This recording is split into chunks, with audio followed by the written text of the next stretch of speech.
Okay. So thanks for hanging out with us today. So good afternoon, everybody. My name is Stephanie Verna, and I am the Research and Program Manager at the Injury Prevention Research Center at IPRCE, or at Emory, I should say, also known as IPRCE. So this is our last installment, our last session within our data literacy series in collaboration with the Georgia Department of Public Health. And so this specific session is on the behavioral risk factor surveillance system, also known as a BRFSS, and the youth risk surveillance survey, also known as YRBS.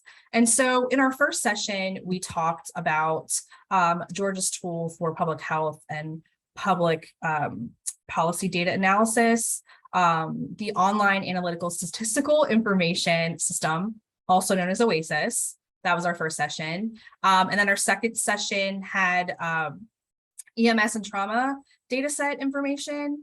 And then our third session had our Georgia Violent Death Reporting System, also known as VDRS, and the firearm injury surveillance through emergency rooms, the Georgia approach, also known as FASTER. And so all three of those sessions they've been recorded previously, and they are on our IPRCE's YouTube page. You can just search IPRCE on YouTube, and there is an actual playlist with the past three sessions. And so today we have Andronita West and Serena Robinson, who are both epidemiologists at the Georgia Department of Public Health, and they're going to be presenting on the, like I said, the behavioral risk factor surveillance system, BRFSS, and the Youth Risk Surveillance Survey, which is YRBS. And so if you have any questions while they are presenting, you can go ahead and put it in the Q&A box, and we'll get to that at the end, just so that if you have any questions while they're that are not answered while they are going over the information, we'll go ahead and answer that after at the end. And also there's going to be a link at the end that is a survey, just to let us know like how we're doing, what you're looking forward to, or how you can give us feedback on this session. And we do appreciate that information. So with all of that being said, let me turn it over to our first presenter. And it is going to be Andronita West, and she is going to talk about our BRFSS data. And so let me stop sharing here. And on to you, Andronita. Thank you, Stephanie. Thank you for having us.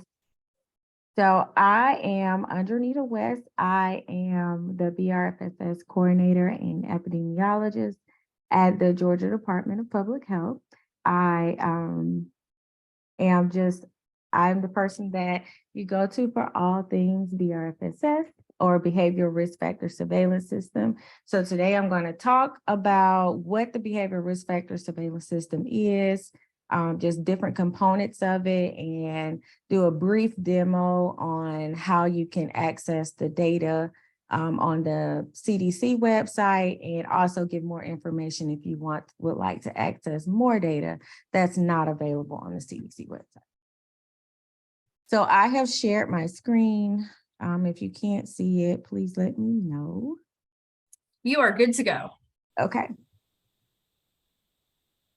So as I said, I'll be speaking on the Behavioral Risk Factor Surveillance System on data access today. So to start it off with an overview of the BRFSS, it is an annual state-based telephone survey collected for non-institutionalized Georgians who are 18 years or older. This survey is conducted on landline or cell phone. The BRFSS collects data on health behaviors, risk factors, and the use of prevention services. The survey focuses on adult behaviors associated with leading causes of morbidity and mortality, and this includes risk factors, healthcare access, healthcare practices, measures of health, chronic diseases, injuries, and preventable infectious diseases. So the BRFSS nationally began in 1984, and nationwide, It launched by 1993. It is the largest continuously conducted health survey system in the US. Currently, BRFSS collects information in all 50 states, the District of Columbia, and the US territories. Annually, over 400,000 interviews are conducted between all sites that collect the survey. So there are three main sets of questions for the BRFSS. There's the core, the optional modules, and the state added questions. Together, these questions identify health disparities using data elements such as race and ethnicity, household income, employment status, education, insurance, health access, mental health, disability, sexual orientation, and gender identity. We also track occupational health by examining health conditions by occupation and industry, self-reported work-related injury, and work-related asthma. The BRFSS has the ability to add late-breaking modules to the survey, and modules such as COVID-19 and Zika. Those are examples of some late-breaking modules that we were able to add when they came out. So just more information on the three sets of questions that we have for the BRFSS. We have the core questions. The core questions are determined at the annual conference between the states and the guarantees. So usually around March or April, the state coordinators get together with CDC, our contractors, and we go over questions that will go on the survey. We go over question topics, how the questions will be worded. We are able to vote on wording of questions, different questions that will appear in the core questions, and CDC gets our results and they make decisions based off of that. For core questions, they are implemented with standardized protocols. So if the states have to use the survey as is, there are no changing of the words. You have to have the same responses, and they are required by every state and territory. There are rotating core, which is also determined at the annual conference. In rotating cores, there are modules that occur in every even or odd year surveys, and I'll show you examples of rotating core later. They are also implemented with standardized protocol, and they are also required by every state to put on their survey. And lastly, we have emerging core, which I just mentioned. These are late-breaking questions on health issues or topics of public health interest, and they are also required by every state. So optional modules, these are modules proposed by CDC and other agencies. The state have the choice of adding these on their survey annually. So if the states decide they want to add these optional modules on their survey, the questions are implemented with standardized protocol. Again, you can't change the wording, and the responses have to stay as is. And also we have state added questions, but the state added questions are developed by each state. They explore health issues that are important to the state or territory, and the state is responsible for editing and analysis of the data done with state added questions. With state added questions, typically you can make up your own questions, you have your own responses. You can also use state added questions. So say there was a module or a rotating core or optional module that was not implemented in the question for that year, where the state can pick that module up and add it to the state added questions. Usually state added questions are funded by other programs and organizations that would like to collect data on their topic of issue that year for our state.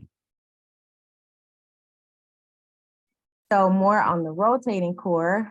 As I said, for even years, we have modules such as cancer, and this can be breast and cervical cancer, colorectal cancer, prostate cancer screening. We have drinking and driving, falls, oral health, and seatbelt use. And in odd years, we'll have arthritis burden, cholesterol awareness, fruit and vegetables, hypertension awareness, and physical activity. And as I mentioned, so if it's an odd year and an organization would like to add drinking and driving, they are welcome to add it on state added portions.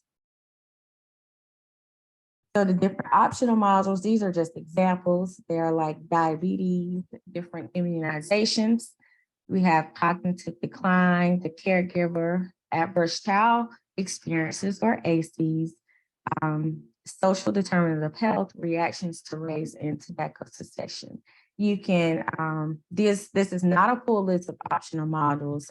Different optional modules are located on the CDC website, or you're welcome to contact that state coordinator to see what optional modules will be available to add and what optional modules the state picked up to add for that survey cycle.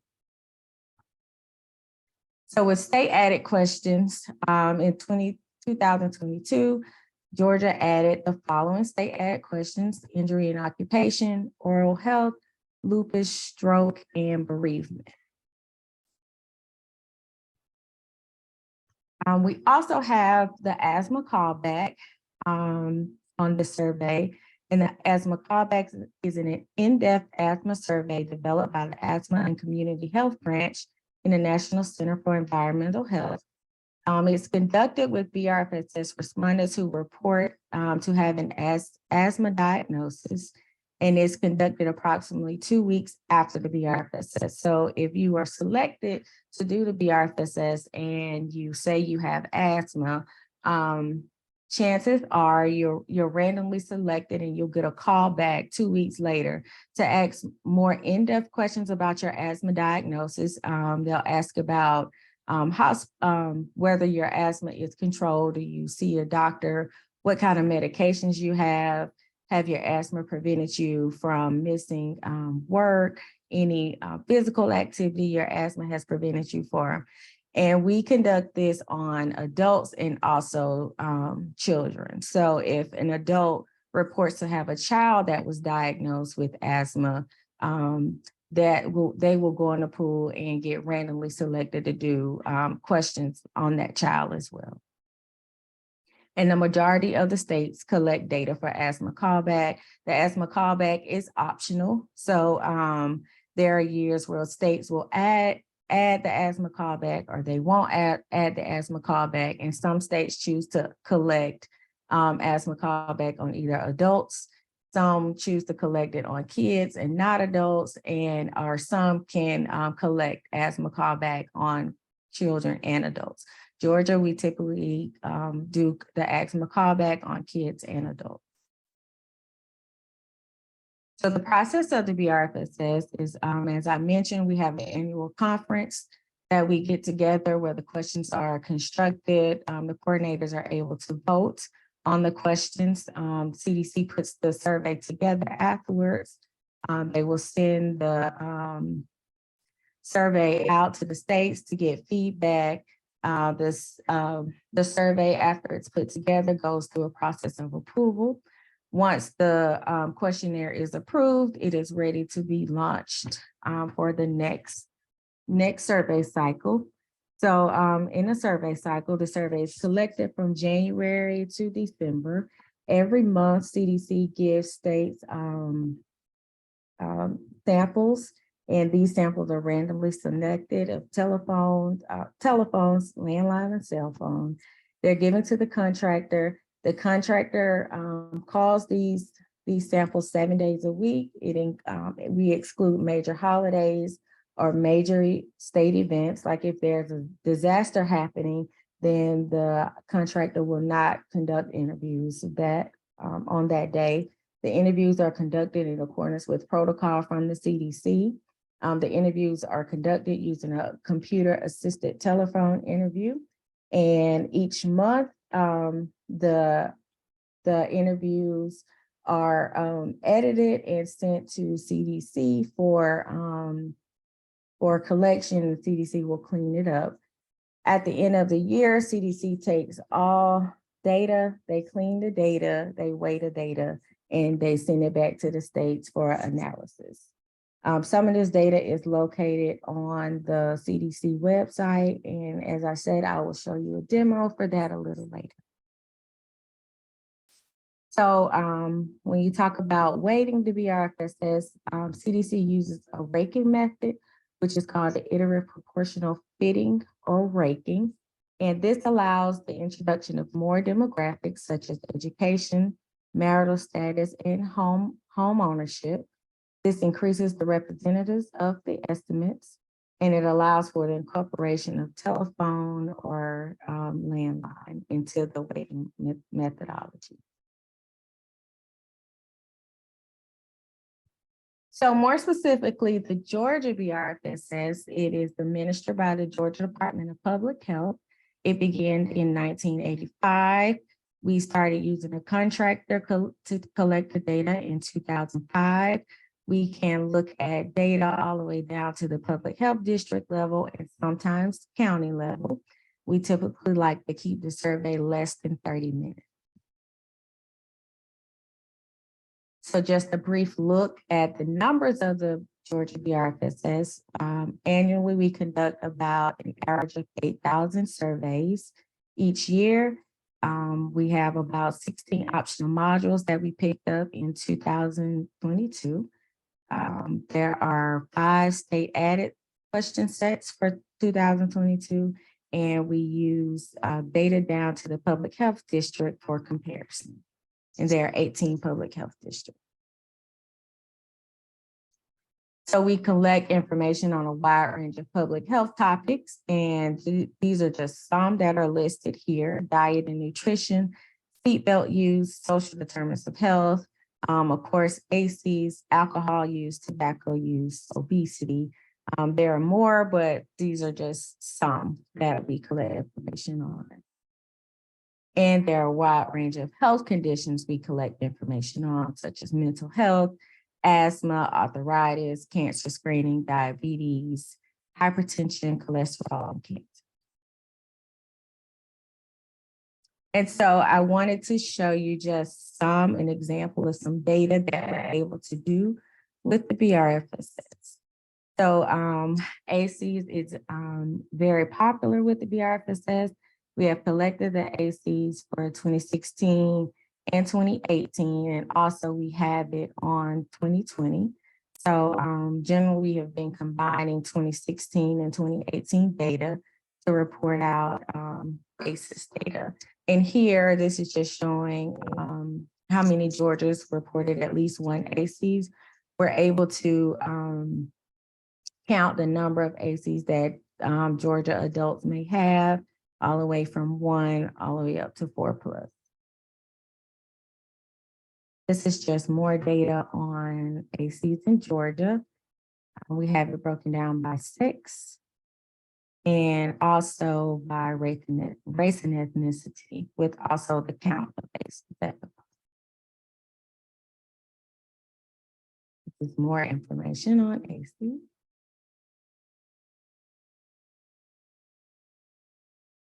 And so I want to just go over how this data can be accessed. So here's just a list of how it's accessed. If you want national data, it's located on the CDC website. Georgia state level data, some is located on the CDC website as well. Anything that's below state level, such as public health district or county, you would contact me. And I'll have my information at the end of the presentation. So internally, you can email me or Rona Biockley. I will serve as your primary contact. Externally, you would request data through the PHIP data request portal. And if you go on the Georgia Department of Public Health website, on the PHIP page, you will see where you can request the data. And here's just a screenshot of what the initial page looked like. You would just click new request, submit your request, and you're able to track the status of your request. And also, this is where you will see when your data becomes available. This is where I will send the data back to, and this is where you can access the data. So I mentioned state level data and national level data. This is from the CDC website. You're able to go on and select what state you want data from, or you can select different topics. You can look at it nationally, or you can look at it individually by state. And I will show you that now. So let me exit out this. Is this showing up for everyone, the CDC screen? No, it's not. Okay. So maybe I have to stop sharing. I don't know how to do that.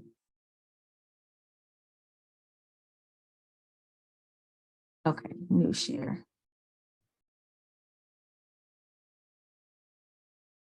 Is it showing now? Yes, ma'am. Okay. So this is the BRFSS website. So you could do a Google search of BRFSS and you will go to the Center of Disease Control and Prevention website for BRFSS. So you will go down, this is the first page, and if you go to prevalence data and data and analysis tools, you'll click that link.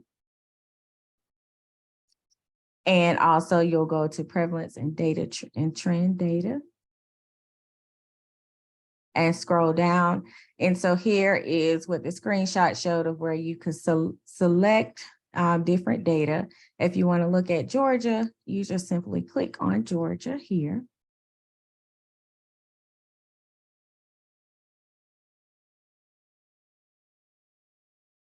And you can look at it by different topics. So we can look at alcohol consumption first.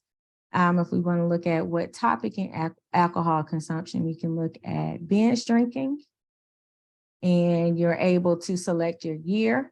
So 2021 is the current data that's available.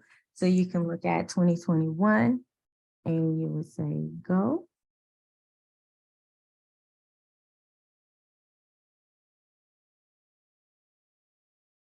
And here, it just gives you a chart of the binge drinkers who reported to binge drink in Georgia for 2021. You see the overall percentage, 14.5. You're able to see the confidence interval. And also you can look at it by gender and by age group, race and ethnicity, education, and household income. You can look at it by all years. And I also think this chart will give you just like, it could just show you in a chart. You can do this for many topics. If we go down to injury, you can look at drinking and driving and seatbelt use. And again, you're able to select the most recent data year we have available, or you can select any data year. So I'll select 2020. So.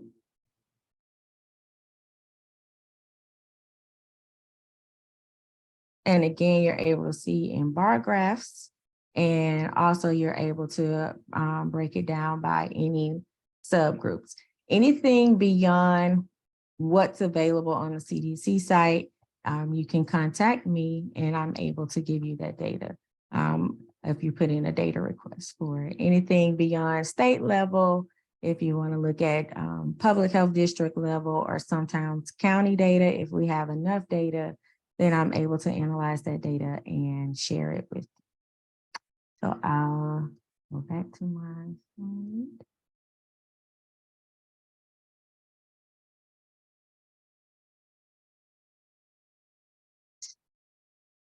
So here's my contact information.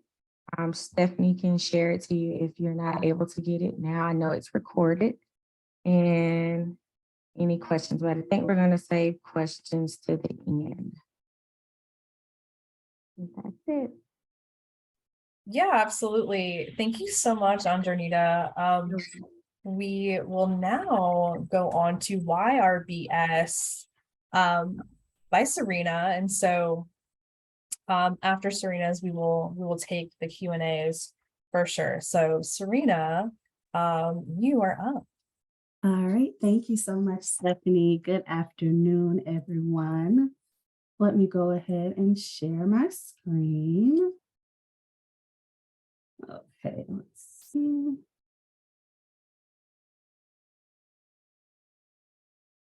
All right, and so can everyone see the screen? Yes, ma'am. All right, perfect. All right, hello, good afternoon again, everyone. My name is Serena Robinson. I am the Youth Risk Behavior Surveillance Coordinator and Epidemiologist. And so today I'm just going to do a preview of what the YRBS collects, how we collect it, and how you can access that data. So just a little background, the Georgia Youth Risk Behavior Survey, or as we like to call it, YRBS, monitors students' health risk and behaviors in 6 categories. And those categories are unintentional injury and violence, tobacco use, alcohol and other drug use, dietary behavior, and physical activity.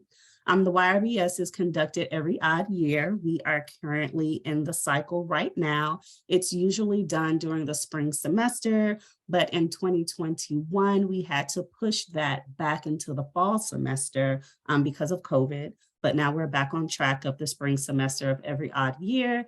And it is done among a representative group of Georgia public, charter, and alternative high school students. So a little background continue. There are 3 main sets of questions that are used on the questionnaire. There are core CDC questions that CDC requires of every participating state, and this usually is about 58 to 56 questions each year.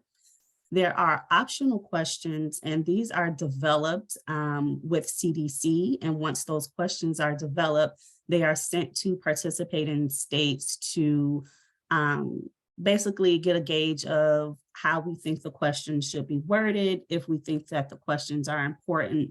And once they get everyone's participation and their votes, they create an optional booklet of lists of questions that states can pull from. And also included in these optional questions are ACES questions. And then there are state added questions that we can add as individual states. However, you still have to get CDC approval on those questions. For 2023, Georgia was granted funding to include all 16 ACES questions. So all 16 ACES questions are on the 2023 YRBS. We usually do about 99 questions each cycle. And that's the maximum amount that CDC requires. So you can either do just the core 56 to 58 CDC required questions, or you can do up to a max of 99 questions. And also for 2023, Georgia has added all 3 occupational health questions. And this is just to track the effects of COVID and how it affected adolescents and their families, with some adolescents having to work since some of their parents lost employment during COVID. So the YRBS process for questionnaire construction, the Georgia YRBS team meets with our YRBS advisory group as well as the Georgia Department of Education. Since we are going into schools, we have to involve Georgia DOE in our discussions just to hopefully get a letter of support from them to go into schools, or if not receiving a letter of support, at least them granting us access to principals and superintendents to see if they're willing to participate. Our advisory committee provides input and feedback on previous cycle questionnaires, and then also gives us suggestions on what type of questions they would like to see on the new survey as well. Once we have all of those meetings, we meet among ourselves and we develop the questionnaire and we send it to CDC for approval. So as far as the sample or the school selections, I will pull a list of all public, charter, and alternative high schools from DOE. sort through that list to make sure that no schools have merged or closed. And then once I have that final list, I will send that over to our CDC contractor, who will then provide us with a random sample selection of schools. Usually in Georgia, we do no more than 50 schools. And we also like to subset it by urban versus rural. And in past years, we have oversampled our urban population, specifically with DeKalb County, since 2 of our major metro counties have low participation rates when they are selected. So yes, we sometimes have to oversample for our urban population. So once we reach out to schools and invite them to participate, if they agree to participate, I will ask them for a class list. Usually this is second period classes because most students are in school during second period. They may miss homeroom or leave early, but for the most part, most students are in school during second period. So once they send me that list, I will generate a sample selection from that class list. It's usually no more than 5 to 6 classes with no more than 100 students. And then I will send that back to the school representative, and we will coordinate a date on which we go in and actually administer the YRBS. So data collection. The surveys are administered at each selected school by Georgia YRBS staff. We provide the questionnaire booklet, the Scantron, and the number 2 pencils that students need to complete it. Surveys usually don't take more than 30 to 45 minutes to complete. We also give each class that is selected a passive parental consent form so that each student can take that home to their parents. And so with passive parental consent, if we receive that form back, then that means that the student's parent has said that they do not want their student to participate. And usually that student is either taken away from the classroom to do something else or taken to the side while the other children take the survey. If we don't receive that consent form back, we assume that it is okay for the student to take the survey, and then they continue with taking it. Afterwards, after the surveys are completed, we edit and correct it, not each month by the contractor, but each month by the Georgia YRBS staff. And then at the end of the cycle, all collected Scantrons and classroom level data information is sent to our CDC contractor for further cleaning and weighting of the data. So data management and reporting, CDC weighs the data according to state-specific populations, which I also do. During the middle of the cycle, I will reach back out to DOE just to get more population and demographics, like how many females and males are in each school, how many of those are in 9th through 12th grade, and things of that nature, as well as race. CDC then produces and distributes state-specific and prevalence of each question, hoping that we do reach our response rate. Usually the preferred response rate each cycle is 70% of schools participating. We have been grateful that even though we haven't reached our 70% response rate in previous years, we were still able to receive weighted data because of the disbursement of the urban versus rural and which schools participate. And also CDC, states, and other territories published analysis of data on the CDC website, as well as different journals.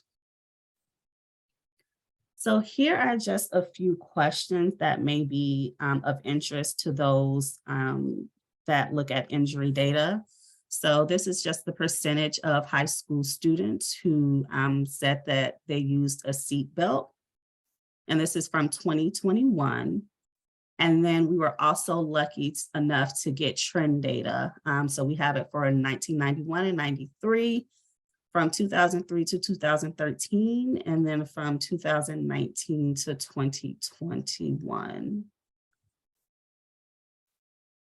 Another example of a question that may be of interest, the percentage of high school students who have been drinking alcohol. Oops, I'm so sorry. Let me go back. And then we also have trend data for that going back to 1991. And the breaks within the trends are years where, unfortunately, we did not meet our response rates or YRBS was not conducted. Also, this was one of great interest from last year, the percentage of high school students who attempted suicide. Currently, it's at 26.5% and 39.7% among females. And then we also have trend data for that. And then another, and this is one of our ACEs questions, the percentage of high school students who reported being insulted or put down by an adult in their home. And for 2021, that was 47.8% of students. So how can YRBS data be accessed? Oops, I don't know where it's going. Okay, so for national data, you can go on the CDC website and search for YRBS data. Unfortunately, the CDC website does not have it where you can break it down by states because each state has a different questionnaire. But CDC conducts their own national survey separate from the state surveys, so that data is always available on their website. If you would like state level data, you can always reach out to me or Rana, and we can provide that for you. So here is my information as well as Rana's, and this is for DPH internal. And just like BRFSS, if you are external, you will have to go through PHIP to get that data request, and it will be sent to me. And then we can communicate through the PHIP portal where I will send you the data and you can ask any questions or any other requests that you may have. And again, this is my contact information, and Stephanie has that as well. If you need it, you can contact her. And that's it. Thank you so much. Thank you so much, Serena. I really do appreciate it. And I wanted to go ahead and just talk about some of the questions that we received. And if you have any questions, you can go ahead and put them in the Q&A box. But specifically, we do have some that were already answered, but I'm going to go over them so that everybody can see what questions are answered, and maybe you have the same one. And you can also kind of see what other things or what answers that we have. So a question that was asked, do you have an optional module for opioid use? And this was specifically in reference to the BRFSS. So Serena did put an answer specifically that said, we've not had an opioid optional module option as far as in memory, but they can be added as state added questions. And so if you do want more information about that, you can contact Serena and talk more about optional modules for opioid use. So thank you so much for that question. And next we have a question that talks about what does reactions to race mean? And that is an actual question that talks about the surroundings and how you feel you are treated because of your race. And so an example that was talked about is, how often do you think about your race? Would you say never, once a year, once a month, once a week, once a day, or once an hour, or constantly? And so another one is, within the past 12 months on average, were you treated worse than, the same as, or better than people of other races? And then another question that gives a little bit more into the reactions to race is within the past 12 months at work. Do you feel you were treated worse than, the same as, or better than people of the same races? So people of other races. So that's kind of some examples of different questions that are related to race specifically. And so thank you for that question. Another question that we received is, and this is a really great question that I didn't even think of. So how are cell phone numbers, when they're collecting information, identified for a particular state, since they're not state dependent like landlines? And so Serena said that numbers are identified based on area codes, as well as during the survey respondents, they're asked, are they Georgia residents, as well as what county do they dwell in? And so if they're not Georgia residents, only the core questions are asked during the survey call. And so thank you so much for that question, because that is important, as we all perhaps have numbers that are not specific to where we are residing. And so those were the questions that were answered, but we do have one that just talks about, can we see the suicide YRBS slide? Specifically, which slide are we referring to, so that maybe Serena can bring that up if that is something that you are looking into for one of our guests. Stephanie, I can share my screen again. I think I Sure. know which. Let's see.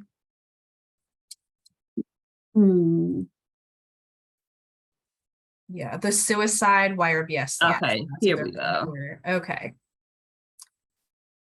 Perfect. Uh-oh, what happened? Sorry, one moment. No worries. Here we go. Okay, so I think this is the slide that our guest that was referring to, maybe so that they can have a little bit more time to look at, which is fair. Absolutely.